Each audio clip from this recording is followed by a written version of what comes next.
great story about preachers. But I'm just going to tell you, this message is not about the dangers of falling asleep in church. It's not. It's not the point of this message, this story at all. I know a lot of preachers who have wrongly abused the text in this way, but it's not the point. And though there appears to be a lot of humor all over this, friends, this is actually a tragedy that is happening here. Eutychus, a young man, maybe he's probably an older child or a young teen, has gone to the church to worship God. They've gathered together with the people of God to worship God. But look what happened as a result. He ultimately loses his life. Now, I pray that nothing tragic happens in this service or any service that we have. But I want you to imagine that this story is played out in front of us right now. And instead of it happening at a late night worship service, we have a child who gets loose, maybe in the balcony, and before a parent can respond, the child tragically falls and injures themselves from our balcony. Now, what would be our response? If that happened in the midst of the service and we're gathering to worship, what would be our response to a tragedy like that? What's our response knowing that death is imminent for us all? There's not one of us that can say with certainty that we will live through this day. We're going to get in motor vehicles and we're going to depart to our homes. And we may be safe drivers, but not every person out on the streets are safe drivers. I had a dear friend who was a part of my church back in Kentucky, Randy Blunt, full of life, an incredible golfer. He loved to get out and do a lot of things. Went to sleep one night, having taken some cough medicine, because he was having some sinus issues. He rolled over on his face and he suffocated to death at the age of 42. We are not guaranteed tomorrow. Neither are our kids or our grandkids. None of us are guaranteed the very next minute of our lives. So how do we respond? Well, what is our response? Well, our response is we believe in the sovereignty of God and we trust that God is in control.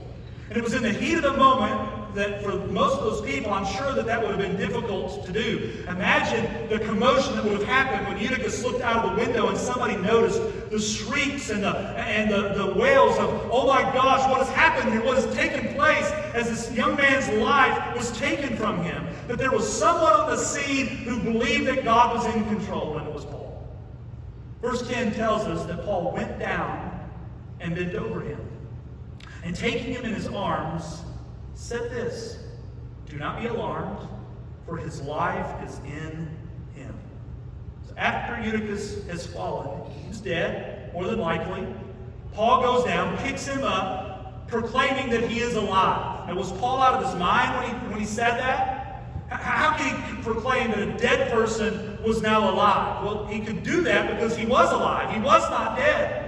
God performed what appears to be a miracle resurrection. See, Paul had been on a journey. We've been watching this journey unfold from his conversion through the many times where he escaped with his very life, being imprisoned and beaten, and God just kept showing up over and over and over again, demonstrating that in all things, in all circumstances, that God is in control. And he, taking him up, not knowing what God is going to do, we don't see any indication that he's praying that God would bring him back to life, but he believed certainly that if Jesus wanted to do so, if God wanted to do so, he could bring this young man's life back into him, because Jesus himself came back to life. Jesus had the power to take that which was no longer living and give it life again. Could he not bring Eutychus back to life as well? So this is the hope. This is the trust that Paul has in his God, that God is sovereign and that he is in control. So what's the takeaway? If we believe that to be true ourselves, well, what's to be learned from the story? What's the so what? Well, I believe that what happens after this in verses 11 and 12, both in Paul's response as well as in the response of the believers in that community, in that church, it shows us how we are to respond, knowing that death is imminent. We're going to die. And that sometimes when tragedy befalls us, that it can happen suddenly, unexpectedly upon us, upon someone that we know and love. And so I believe their response and Paul's response tells us so much. Believing so much in the power of Jesus, so much in the power of the resurrection. Guess what they went to do? After all this happened, they go back upstairs and start to eat. They go back upstairs and they continue the worship service. And the whole episode brings them great comfort. I don't know, perhaps you've seen this slogan on a t-shirt. It's the keep calm and carry on slogan. This actually has some history dating back to World War II.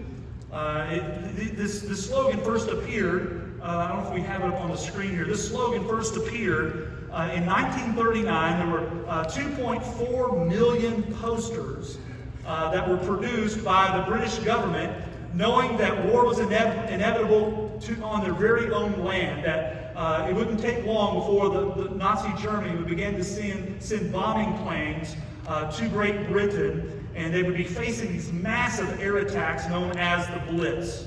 Buildings were going to be destroyed, lives would be tragically lost, people were going to die, and the British would live under the specter of death for many, many years. But the people in Great Britain, the leadership, the government, knew that the people did not need to give up hope. They needed to know that, yes, death may be imminent, yes, tragedy may befall you, but you got to keep on living your life. We're not going to give up, we're not going to give in, we're not going to give in to our fear, but we're going to press on. They needed to be able to hold on to hope, and so they created this poster to sort of encourage the morale of the citizens there in that nation. And I believe that the spirit of this poster, of this campaign, this slogan, was actually first seen in the story in verses 11 and 12, this idea of keep calm and carry on. I really believe it's seen here in the story.